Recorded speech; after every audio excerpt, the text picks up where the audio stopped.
It was this relative safety that led some to relax their guard.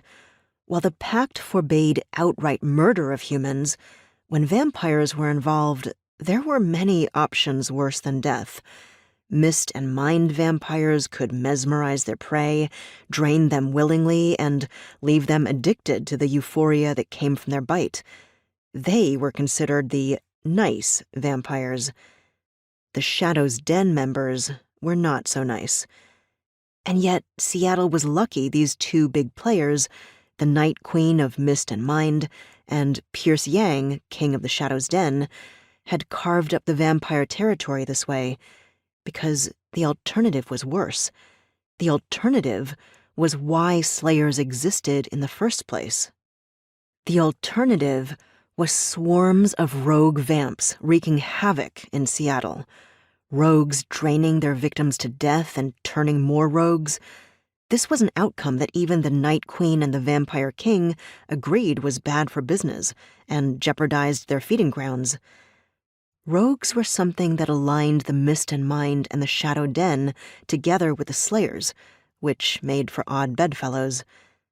But I wasn't a Slayer yet. The Fangs wasn't an easy area to navigate.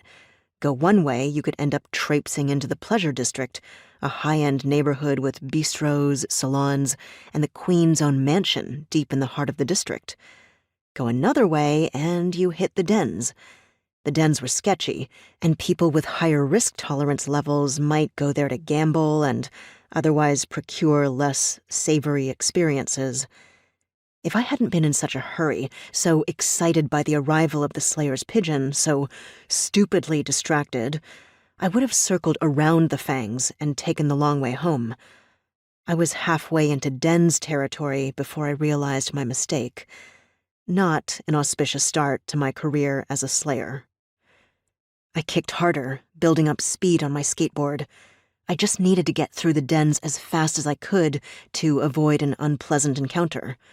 I wasn't worried by the Mist and Mind vampires, but one in particular had taken an alarming interest in me, and I wasn't in the mood for, "Oh, look, a lost little lamb." I skidded my skateboard to a stop, just in time to avoid crashing into 3 nattily dressed vampires who materialized out of the darkness in front of me. A pit opened in my stomach as the vamps spread out and surrounded me, each one of them dressed in slim, dark suits with red accents. Fair-haired and pale-skinned, they had the kind of generic good looks you find on glossy fashion slicks, but their prettiness was just a thin veneer. If you looked carefully, you would note the hollowed cheeks and darkened eyes. These vamps weren't just cruising. They were hungry.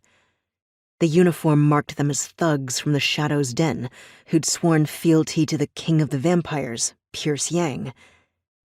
This was bad. I was a good fighter, and that was helpful, but not a guarantee against just one vampire. 3 vampires posed a serious problem.